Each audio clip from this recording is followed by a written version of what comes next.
Hey everybody, I'm KK. I'm Kristen. And together we are KK Crochet. Welcome back, and this is Talk About It Tuesday. And for those who don't know, this is when we talk about things that are going on in the crochet community, or maybe things we all struggle with. Just time to talk, like having a cup of coffee and chatting about what's going on, right? So this time we're going to talk about donations. Lots of times people struggle to figure out where to donate their items, or what they can donate, or how to donate. So we're going to give you some tips about donations, because we do accept donations, but we're also going to give you some tips about figuring out what to do with your donations as you send them. So first of all, let's talk about the tips and tricks. So some of the things that I have found when we were donating or receiving donations, or listening to other people talk about donating, be sure that you are checking in with who you're donating to and following what they're saying, as far as maybe they only accept XYZ, then you don't need to send in ABC, right? So for instance, we accept anything winter related: hats, scarves, gloves, shawls at sometimes, headbands, ear warmers, fingerless mitts. Can't think, I feel like we're leaving something out. But those are the things we accept for the parades that we do for Bumblebee's Mountain Outreach. We do not accept, actually it's hard for me to think of, because a lot of times people will message and say, would you take this? And it's things that we don't normally accept, but we will find a place for them. So it's hard for me to think of it that way. But let's say that you are donating to a pet shelter, and they are accepting blankets. I'm sure that they only want a certain type of blanket, because they're going to have to be laundered repeatedly, right? So check for the type of material that they allow. For us, we don't accept generally wool, because it is difficult to care for somebody who may not have a home. And in our area, the homeless population continues to grow. So we don't want them to have that possibility if they've got a great hat they can use, and then they have to go wash it and take care of it, and it's extra steps that their life is complicated already. So we just want it to be a wash and dry and go. Maybe they only accept during certain times of the year. Maybe they only accept certain items. Maybe they only take blankets and they don't take hats.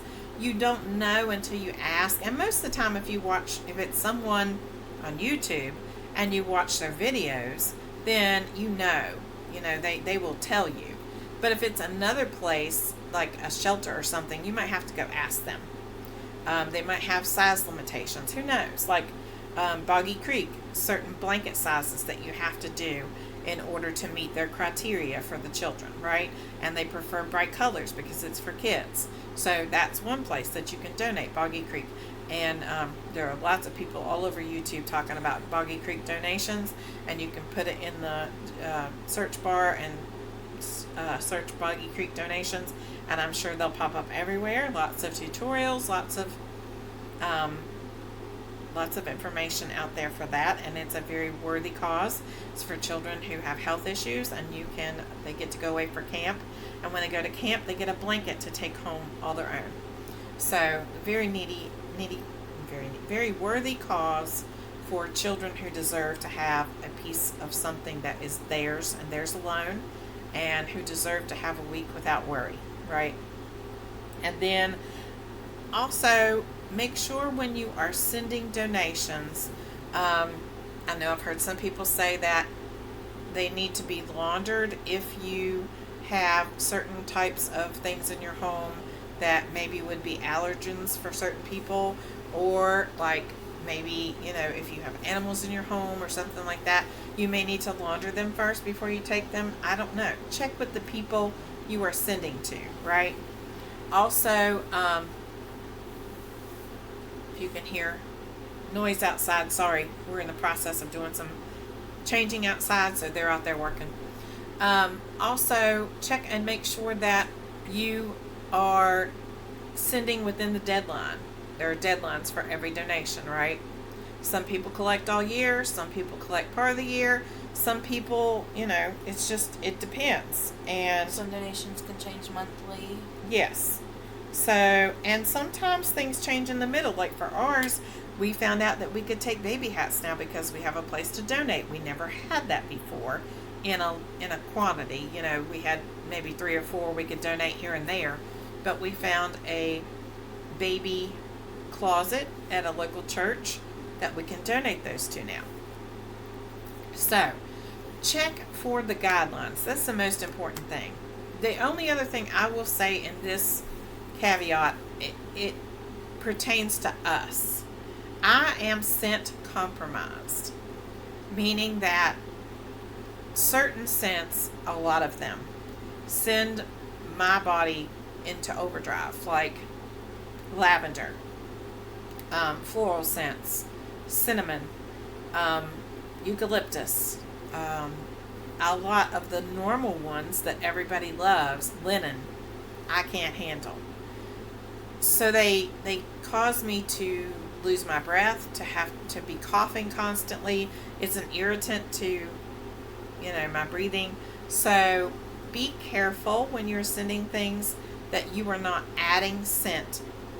Like some people, they use it in their homes, so you can't really get away from that. It's going to be like that, and it is what it is. There's nothing you can do about that. It is what it is. But don't intentionally add scent to it. Like, I know some people like to add dryer sheets and stuff because they think it makes it, you know, smell better, or it, I don't know, protects it in the long run. That, to me, when I get it, it makes me very sick. So I don't say that to be hateful or discouraging, and hopefully it's not. I've struggled with this a lot. Kristen can tell you how many times I put this in a video and took it out because I don't want to turn anybody off from donating.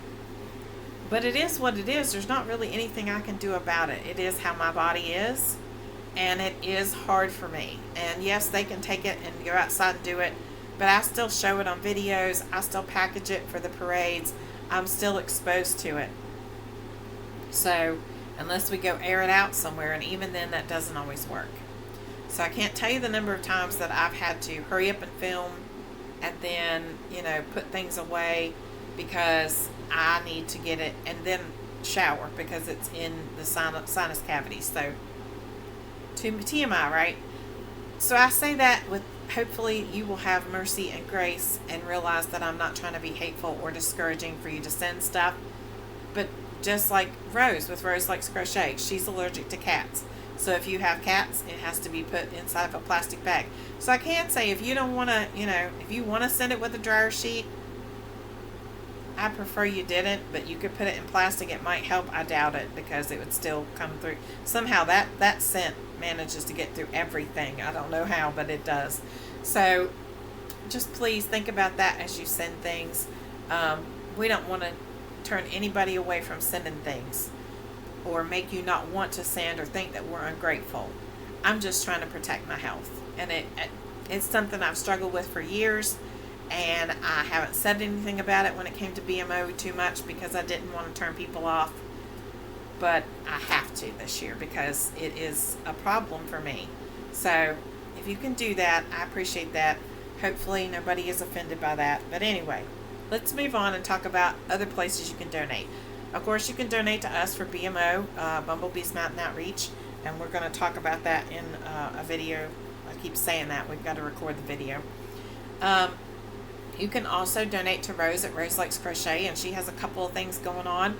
She has the Generous Crafters. Now, I cannot tell you what to send Rose because Rose has a list, and it changes every month. It doesn't change every month. She has a designated list for each month of what she's accepting, and it goes through October. She has a list of things, and she will tell you exactly what you need to do. There's a link to the Generous Crafters blog on her videos, and that will tell you more information if you need more.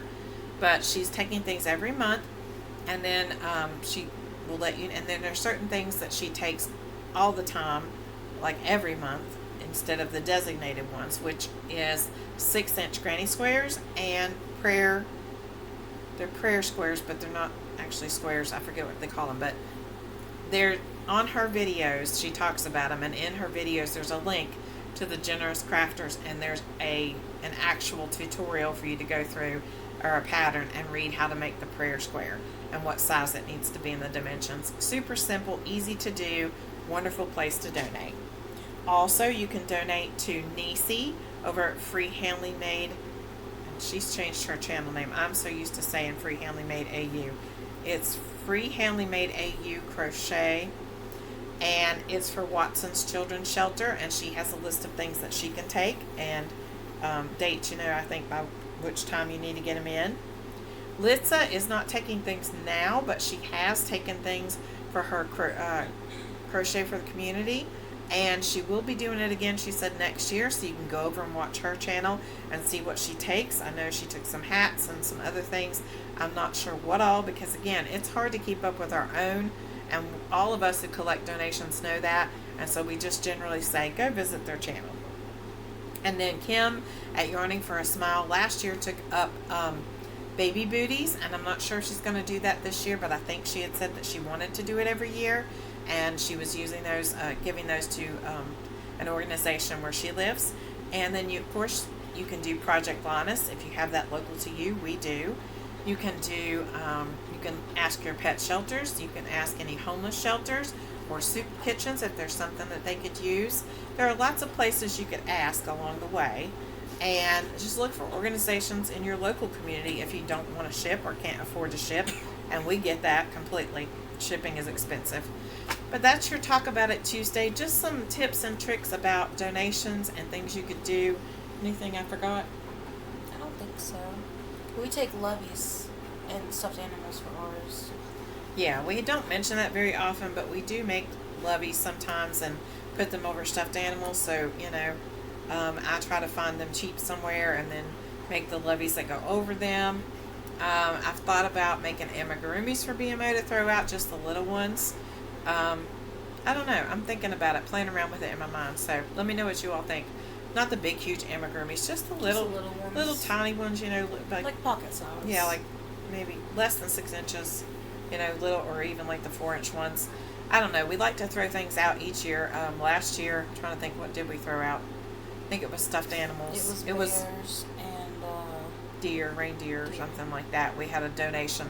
We had a nice donation that allowed us to be able to buy those items to be able to throw out. So anyway, think about that as you think about donating, or you could do like Rose does, random acts of kindness, and just make little items and put them out in your community. That's the same as donating. You're cheering somebody up and bringing some love to their life. So don't forget to be kind, because you don't know anyone else's journey. Bye.